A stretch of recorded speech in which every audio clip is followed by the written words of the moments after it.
महाराष्ट्र में भाषा विवाद की लड़ाई अब ऑटो टैक्सी चालकों तक आ गई है। राज्य सरकार ने फैसला लिया है कि रिक्शा, टैक्सी और ऐप आधारित सेवाओं जैसे कि ओला, उबर, ई बाइक, टैक्सी से जुड़े मराठी चालकों को मराठी में बुनियादी बातचीत आनी चाहिए। परिवहन मंत्री प्रताप सरनाईक की मौजूदगी में हाल ही में एक अहम बैठक हुई, जिसमें प्रशासनिक अधिकारियों के साथ भाषा विशेषज्ञ और साहित्यकार शामिल हुए। फैसले के बाद ऑटो टैक्सी ड्राइवरों ने फैसले पर कहा कि हम मराठी सीखने की कोशिश कर रहे हैं।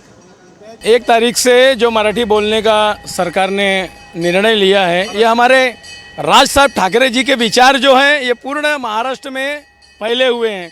मराठी मुद्दा हमारे साहब ने ही उठाया। मराठी मुद्दे का जो भी विषय है वो पहला साहब ही लेते हैं और मराठी स्थानिक भूमिपुत्र के लिए हमेशा वो लड़ते हैं। आज जिस प्रकार से प्रताप सरनाईक ने 1 तारीख से मराठी आना अनिवार्य किया, हम उनका स्वागत करते हैं, क्योंकि जितने भी रिक्शा ड्राइवर हैं, जितने भी टैक्सी ड्राइवर हैं, वो उनका स्वागत कर रहे हैं। उनको जो डर का माहौल बना है कि हमें यहाँ से भगा दिया जाएगा, आज मन से उनको ये बताना चाहती है कि अगर वो महाराष्ट्र में रह के मराठी बोलते हैं, मराठी सीखते हैं, तो उनका यहाँ पर स्वागत है। मैं मराठी सीखने का प्रयत्न कर रहा हूँ। मला मराठी आतो, मला मराठी रिक्षा माझा पैसा सीखने का प्रयत्न कर रहा हूँ। हाँ, सीख जाएंगे, दोनों सीख लेंगे। माझं नाम मोहम्मद अख्तर आहे, मी बिहारी आहे। मराठी शिकायचा प्रयत्न तुम्ही करताय? हाँ, करतो ना साहेब, मराठी शिकायचा प्रयत्न करतो साहेब। ते ये जो नया नियम है, उस नए नियम को लेकर क्या कहेंगे? सब स्वागत है साहेब, स्वागत करतो साहेब मी नया नियमची। महाराष्ट्र नवनिर्माण सेना ने राज्य सरकार के इस फैसले का पूर्ण समर्थन किया है। मनसे नेता अमित ठाकरे के एक बयान से राजनीतिक माहौल और गर्मा गया है।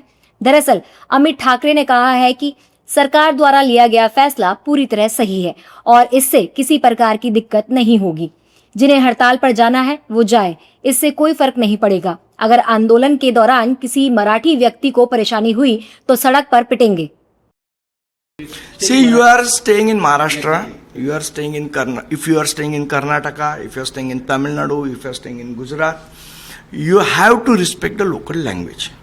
And it is expected that when you are doing a business in these states, you are expected to learn that local language. And if you are showing an attitude, saying that we will not learn your language, do whatever you want, then we will teach them a lesson which they will understand, and the lesson will be in Marathi. साथ ही Shiv Sena UBT सांसद संजय राउत ने कहा है कि अगर आप महाराष्ट्र में काम कर रहे हैं तो आपको मराठी आनी चाहिए। हर राज्य की अपनी लोकल भाषा होती है। महाराष्ट्र में अगर मराठी भाषा अनिवार्य की है, उसमें गलत क्या है? ये कोई चर्चा का विषय है? तमिलनाडु में चलेगा?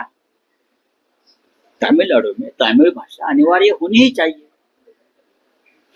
पश्चिम बंगाल में बंगाली होनी चाहिए, लखनऊ में हिंदी होनी चाहिए, पटना में हिंदी होनी चाहिए। हम जब दिल्ली में जाते हैं तो हिंदी में बात करते हैं, पार्लियामेंट में हिंदी में बात करते, उसमें क्या है? हमारे स्टेट में, इस राज्य में, महाराष्ट्र में मराठी भाषा अनिवार्य करने का अगर कानून बना है तो उसका पालन सबने करना है। हालांकि शिवसेना ने राज्य सरकार के इस फैसले को पूरी तरह से गलत बताया है। शिवसेना प्रवक्ता संजय निरुपम ने कहा है कि इस आग्रह को लागू करते समय गरीब लोगों पर बहुत ज्यादा दबाव नहीं डालना चाहिए। जो ये एमएनएस वालों का जो मुद्दा है या शिवसेना का मुद्दा है, दरअसल दोनों मुद्दा एक ही है। हमें एमएनएस के मराठी बोलने के आग्रह के खिलाफ है ही नहीं, क्योंकि शिवसेना खुद इसमें विश्वास करती है।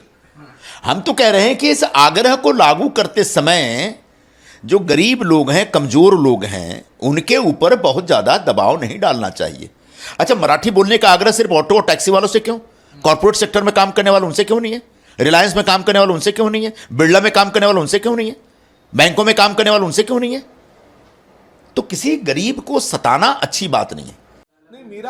बता दें कि कैबिनेट मंत्री प्रताप सरनाईक ने घोषणा की थी कि मराठी ना जानने वाले ड्राइवरों के लाइसेंस रद्द कर दिए जाएंगे और 1 मई से लागू होने वाले इस नियम के खिलाफ महाराष्ट्र भर में ऑटो टैक्सी चालकों ने 4 मई से राज्यव्यापी विरोध प्रदर्शन शुरू करने की घोषणा की है। महाराष्ट्र में भाषा विवाद की लड़ाई अब सड़कों तक आ चुकी है।